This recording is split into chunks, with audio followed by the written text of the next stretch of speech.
I'm going to preview the 3 seed Baylor versus the 14 seed Colgate men's basketball game. And the game will be played on March 22nd at 11:40 a.m. Central Time on True TV in the FedEx Forum in Memphis, Tennessee.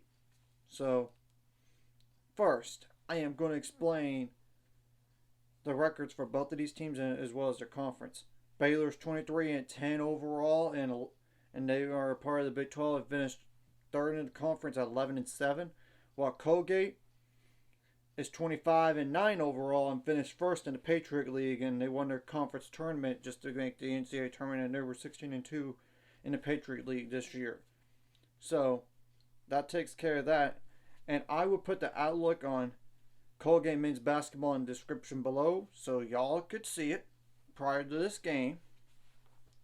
Okay, so Braden Smith, number 2, a 6 foot, 180-pound guard. That's a sophomore.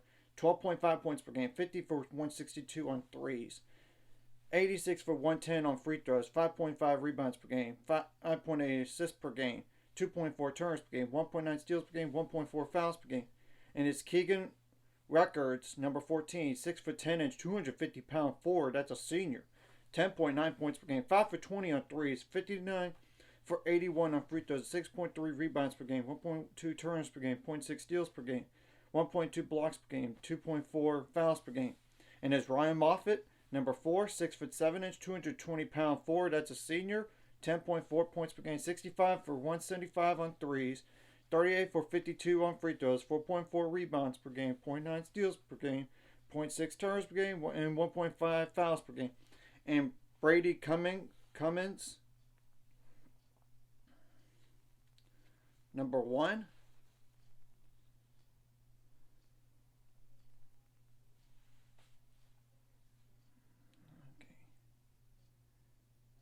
I want to double check. Yep, I got the last name right. I just want to double check. Number 1, 6 foot 6 inch, 190-pound guard. That's a sophomore. 7.5 points per game. 22 for 58 on threes. 29 for 50 on free throws. 2.6 rebounds per game. 0.9 turnovers per game. 1.3 fouls per game. And there's Jeff Woodward, number 55, 6 foot 11 inch, 270-pound forward. That's a junior. 7.2 points per game. 0 for 1 on threes. 50 for 92 on free throws. 4.2 rebounds per game. 1.5 turns per game. 0.9 blocks per game. And 1.9 fouls per game. And there's Nicholas Louis Jacques, Jacqueus. I apologize if I mispronounce that name. Number 5, 6 foot 4 inch, 195-pound guard. That's a junior. 6.8 points per game. 40 for 111 on threes. 21 for 25 on free throws. 0.9 turnovers per game. 1.6 fouls per game. Chandler Baker, number 10, 6 foot 5 inch, 185-pound guard. That's a senior. 5.2 points per game. 40 for 87 on threes. 9 for 11 on free throws. And 0.6 turnovers per game. Jalen Cox, number 3, 6 foot 3 inch, 165-pound guard. That's a freshman. 4.5 points per game. 13 for 33 on threes. 8 for 14 on free throws. 2.6 rebounds per game. 0.9 turns per game. 0.8 steals per game. And 1.5 fouls per game. And there's Sam Thompson. Or Thompson. Or something. Thomson. I apologize if I butchered that. Number 30. 6 foot 9 inch. 230-pound forward. That's a senior. 4.3 points per game. 0 for 3 on threes. 31 for 55 on free throws. 2.8 rebounds per game. 0.8 turns per game. 0.8 fouls per game. And the last player I'm going to mention, and the other players are not worth mentioning after this one because they hardly play in all this or play in every game or nearly every game, is Parker Jones, number 25, 6 foot 6 inch, 190-pound guard. That's a freshman. 4.2 points per game. 21 for 52 on threes. 13 for 16 on free throws. 2.7 rebounds per game. 0.6 blocks per game. And 1.9 fouls per game. Obviously, we don't know if Langston Love is going to play or not, but that's the plan according to Scott Drew here. I'm just going to point that out. And you don't know about officiating, so you got to play through it. Because I know it's going to be a little bit of adjustment because the Big 12 is one of the most physical and they allow so much physicality at times. and they might just call it ticky tack, but you just gotta adjust to the fly, and you gotta make plays to win, and all this. You gotta come out with energy, and you gotta start faster. I mean, and I think part of it might be nerves while adjusting to the other team at the same time, but still, you gotta find a way to make shots earlier in the game than you have been for the last month. I'm just saying, I know the players are frustrated about it, and same thing goes for the coaches. I know they are. Okay. And all this, you want to limit your foul trouble while getting them into foul trouble, especially their top players on their team. I mean, and that's the truth in all of this. And they do not have any injuries on Colgate, by the way. So, I'm just saying. And of course, you got to make adjustments on the fly, both offensively and defensively, not just from like first half to second half, but from timeout to timeout. I mean, possession by possession. And that's the truth. Now, defensively, contain the shooters, contain the slashers. You got to rebound the ball. You want to limit the second chance points for the opposing team. And it's whether it's man-to-man defense or zone. It doesn't really, or you can have pressing defense, which I know they use that. Some it didn't work. At times it's worked, sometimes it doesn't. I'm just saying. In all this, you want to limit the fast break points as well, and points in the paint. I'm just telling the truth, and all this, and you want to limit the opposing team that goes to the free throw line, and all this. I mean, that's the truth. And I especially would get on Braden Smith in particular. He's the best one, and I know they got some other shooters as well. And I would dare those 3-point shooters to take long twos instead and don't give them any clean looks, period. And force turnovers. Of course, it would be good to have some blocks and steals in there as well. Like the steals in particular, because sometimes that leads your defense leads you to your offense and get some transition points and points out turnovers. Of course, you want to limit the points out turnovers as well. Now, offensively, you got to take care of the ball because whenever you lose a turnover battle, it's pretty hard to win games. I'm just telling the truth.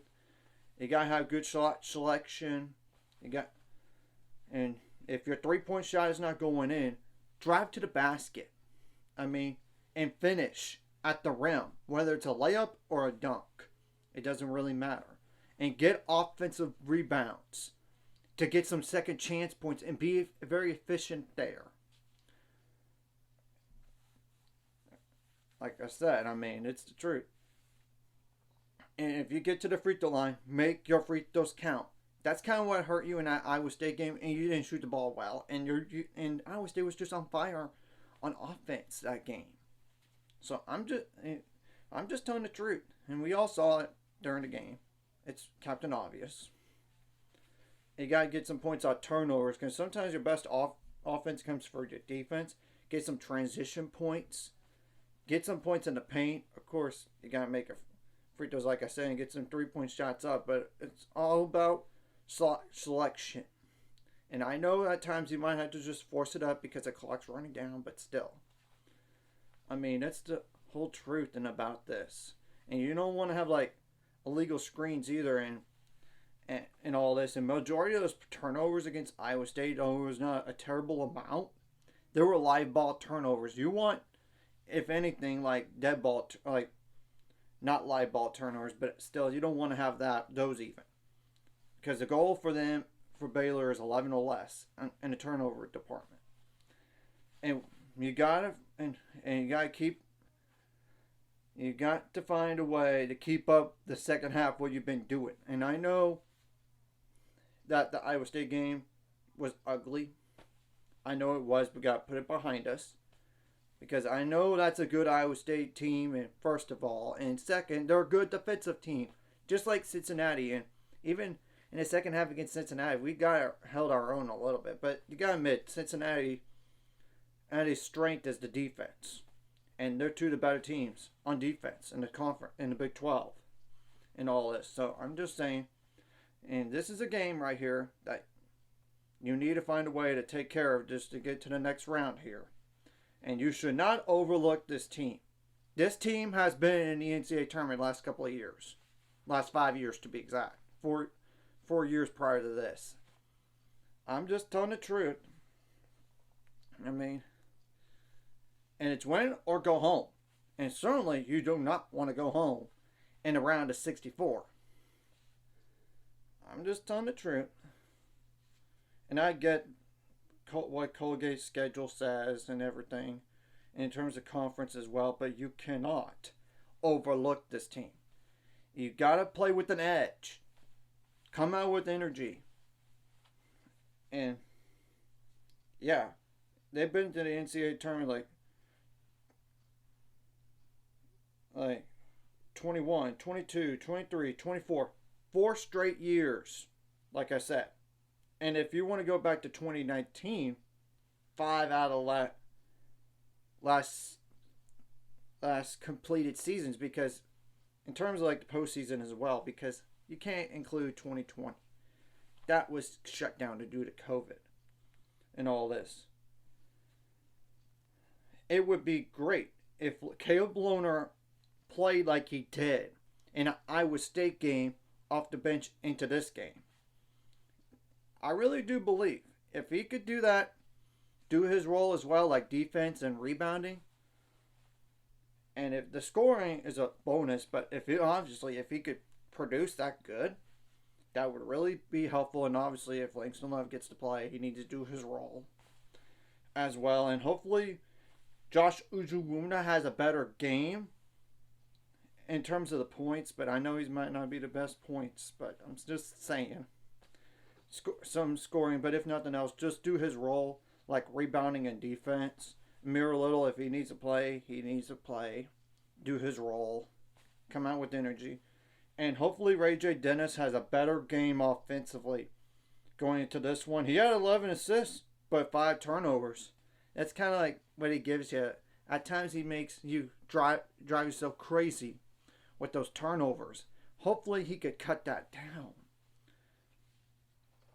And hopefully Jacoby Walter has a way better game. I mean, offensively going to this one. And I expect him to have a chip on his shoulder to play a lot better. And Jay Nunn, hopefully he has a better game offensively as well. I mean, it's not even looking at the turnover. I mean, 13 turnovers was against Iowa State, but still. That was not a ton to go in compared to the first meeting against Iowa State. And you still won the game somehow. But look at those live ball turnovers that happened. I mean, and honestly, if Yves Missi could play just like he did against Iowa State, if not better, that would really be helpful on both ends of the floor. And hopefully Jalen Bridges does like exactly what he did in that Iowa State game going to this game. And he definitely played better than that game against Texas Tech. And even like, I know Cincinnati, I want to go back and look at the numbers real fast, but it'll be helpful if he could step up. I mean, in the second half against Cincinnati, after scoring 24 points in the first half, we scored 44 points. But we got to also protect leads when you have a lead, especially late in games when you know, it's like I said, win or go home and all this. And I'm sure the guys realize this too and all this. So we're going to have to wait and see what happens here. And let's go to work and take care of business against Colgate. Though I know they are somewhat dangerous. Somewhat. But I still would not overlook this team.